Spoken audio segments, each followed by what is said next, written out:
We talked about Aikido as a metaphor for general social interactions. We're going to do some sparring now. We're going to give some examples by doing some sparring. I don't like your nose. Your hair is wavy. No, it's not. You're a liar, Cindy. Wow, when you said that I was a liar, my heart skipped a beat that I hear that you're calling me a liar. When we're physically doing Aikido, come at me with a punch. Yeah. So even though I'm not allowing myself to get punched or I'm punching back, there is still contact that's happening. So while that's happening, that initial contact where I'm moving Duncan's energy is actually, either way, is actually where I allow myself to have impact.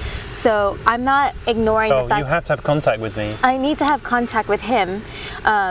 Even if it's just me, like kind of moving out of the way a little bit, it's acknowledging that there's energy coming at me. So when Duncan said that I am a liar, or he said you are a liar, I take in that energy not as a way to put myself down or shame myself, but to actually take on that he thinks that I'm a liar. The reality of what's happening with me, right? Yeah, the reality of what's happening for him, like how does that affect me? How does that impact me? And so, wow, he thinks that I'm a liar. Yeah, like there's something that's happening. There's something in my body or emotionally I could feel hurt. I could feel angry, whatever that may be. That's allowing some contact to happen without trying to Stop it, try to defend myself, try to make it about him, or to like be like, oh my god, I'm a liar, the world is and there's something wrong with me, and so this is like actually being able to take on that energy. Your nose is too big. Yeah? Yeah. It hurts a little bit. I really can get that you think my nose is too big. What's your thing with noses? I'm actually really interested. So I served up the ball, and it's over in his court.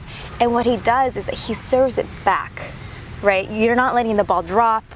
You're not, like there's something about like allowing my energy to move forward. So like you're taking it. Something's and you're trying like, to happen. Wow, that kind of hurts. And like, what is that? Yeah. And he like I don't even hit the ball back. I don't know court. what's trying to happen. I just know there's a nose thing happening here, right? So it's like she's coming in with this punch. I don't know where this is going to go, and I'm like, okay, I'm going to move over here, and I can feel there's a lot of force in this, right? And it's like, what's going to happen now? And I don't know. In each moment, I'm just like, wow, what's going to happen? Where's this dance going, right? Curiosity is a way of like figuring out how to. Because when the punch comes in, there's this thing where it's like you're trying to feel where it's trying to go, right? And so like if you just try and stop it, or you try and deflect it, you're not like learning from it. So you want to learn from the attack. So it's not an attack, but you want to learn from the movement. So you want to learn like where is it trying to go? Like what is it about noses? Mm-hmm. And what can often happen is like you see when someone attacks in Aikido and their energy gets redirected, they end up on the floor or their arm broken or something, right? But that's not the objective. The objective isn't to break their arm. They're the one that's breaking their own arm. When I'm hearing Duncan say that, and also just in the physical movement of this, is that he's not moving his own center. So where his center is, like even if you see it as like a physical stance, like in Aikido, you're actually the center, the actual center of your body is actually really still. And so when there's energy moving towards him, whether or not it's a criticism or someone's opinion that may be harmful or hurtful, he's not dancing out of the way. I'm not trying to pretend like I'm not trying to, for example, pretend I don't care about what you said about my nose, or try to just immediately make it that there's something wrong with you, or try to fix it. Or try to fix it. Yeah, try to fix it. That's moving out of the way. Or try to fix it. Like, oh, I'm going to get a nose job. Or like. So there's one other piece that I want to talk about really quickly. And that one is you are the master of demonstrating curiosity, and sometimes it works really well. Like sometimes, like I feel like you are actively wanting to understand what's happening for me while I'm having a really intense experience. And there are some ways where I think you use curiosity as a defense mechanism, which is, I'm going to put my attention over there because I don't want to share this part of me that's hurt right now. And so I want to make that distinction so that we're not bypassing the actual impact. Yeah, it's important to make contact.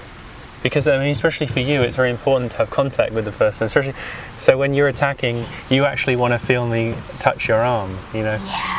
And that's what a lot of people are doing when they're attacking, especially in intimate relationships. They actually want to feel contact. They want to feel that there's contact, and often that's the only way they can get contact, is to lunge forward in an attack. So then she gets to have contact and lick my hand, and then we can find out more deeply in what's happening now. I'm Duncan, this is Cindy. Thanks for joining us. See you in the next video.